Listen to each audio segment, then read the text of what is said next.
Patch 6.3 for Final Fantasy XIV just dropped a few days ago and brought new main story quests, a new trial, a new dungeon, a new alliance raid, a new custom delivery with Fail, I might add, alongside a bunch of other minor additions and adjustments. But how does it all stack up? Is the story any good? How is the raid? What's going on with Zero and Golbez? Well, let's talk about it. Okay, let's start off with the main story quest, and full warning, this is a spoiler-filled video. Okay? We good? Let's move. Now, this is the first real setup 0.3 patch we've had in a long while, and possibly ever. And honestly, I don't mind. In fact, I really like what they managed to do with this patch's story.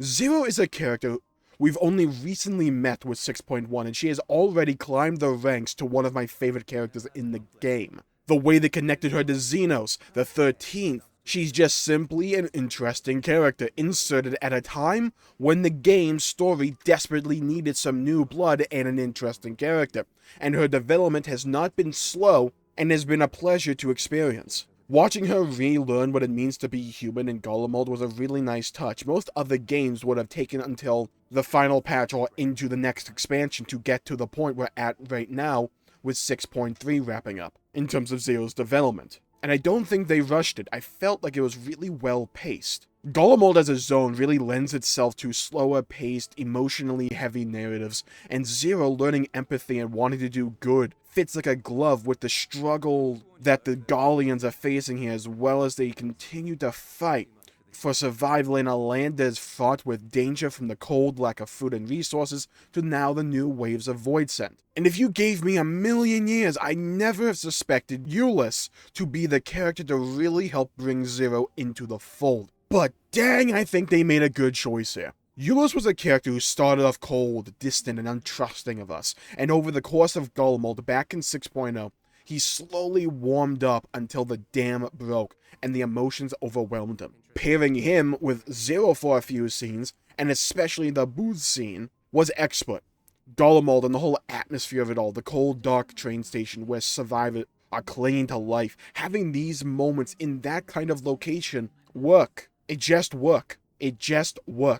Because in this brutal environment, even a small, warm comfort, like a nicely warmed, meat-filled dumpling, can feel like hope made manifest, just like the soup was for Jmulls back in 6.0, back in level 83. Well, that dumpling was that moment for Zero. Having Zero go out in Jmulls' place to save a couple of jabronis and having her slice through wave after wave of void sent to only get overwhelmed, to then cut to a flashback of her time in the 13th, where she did fight for others, unselfishly so even, and alone. It's just a series of really good scenes for Zero where we see where she started out to where she had become in the 13th as a void sent. And then after all of that, having the Warrior of Light, Alphino, and Alize come in and save her, while it was predictable, it was nevertheless a nice touch. Cut to the dungeon, that was pretty cool. It's a dungeon, so not much is really going on here, but it was fun. I liked the bosses. The stampede mechanic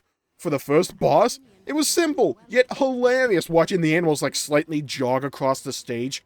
That will never not be funny to me. And if you stand in it, you get freaking yeeted like 20 yards.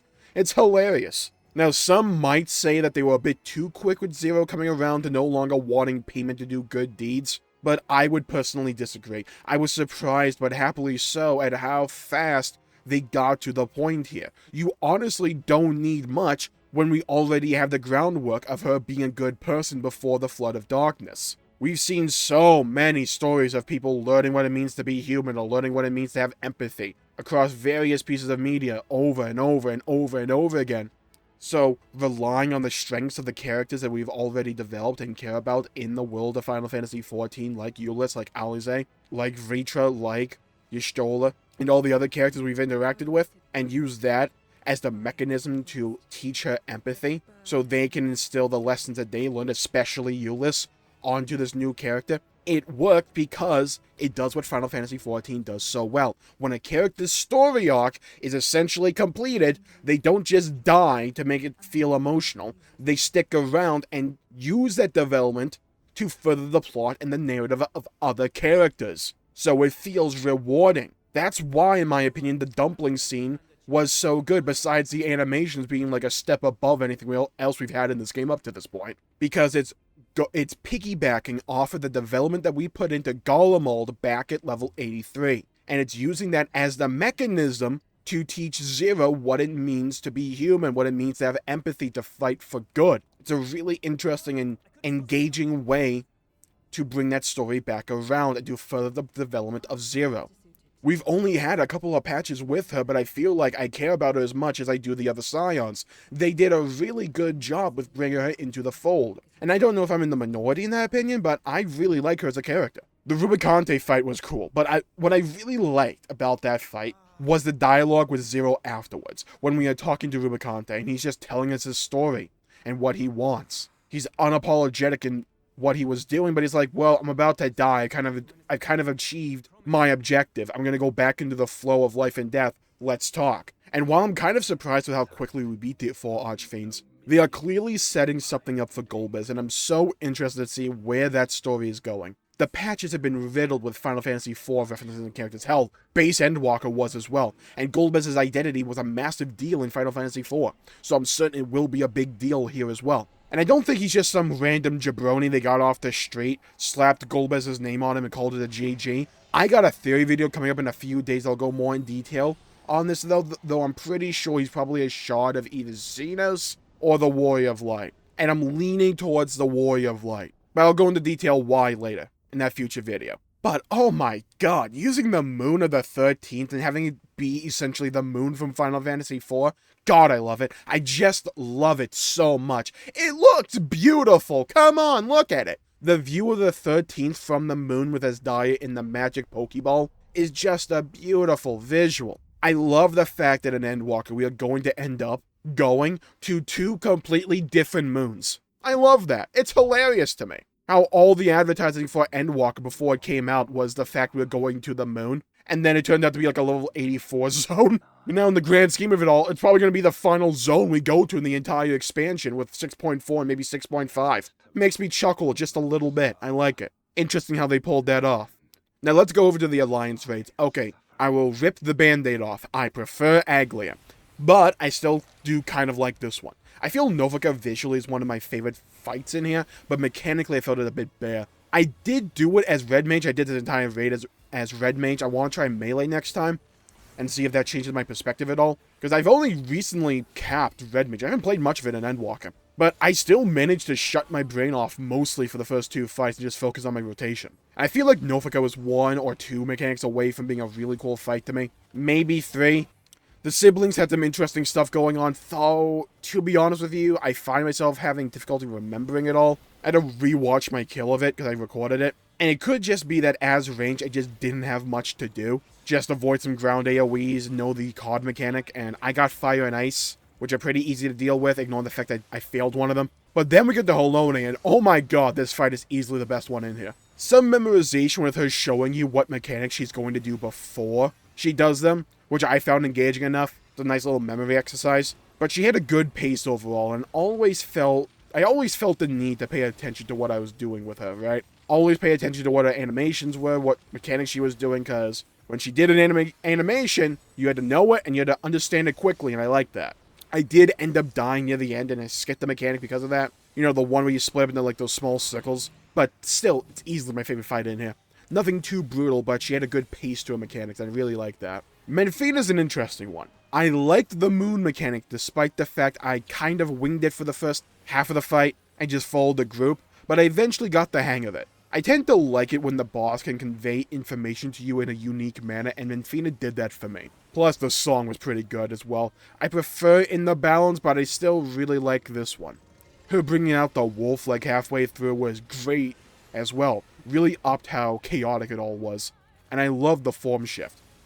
Also, my god, the visuals in this fight are just gorgeous. The particle effects, the colors, the moon, I really loved it. Though I feel like if I want to get more concrete opinions about this raid, I gotta do it like 1 or 2 more times. Though I'm pretty sure I'm still gonna end up walking away from this raid thinking it's the second half really carries it. Maybe doing it as mainly will change my opinion of the siblings. Maybe that's the case. But I do think I prefer Aglia overall. But that doesn't mean this raid's bad or anything. Custom deliveries are just a nice little bout of comedy. Some poor farmer got turned into a freaking leaf bro by a bunch of pixies, so we have to help them remember who they were. And Faya Ol showed up for like 5 minutes like, remember me?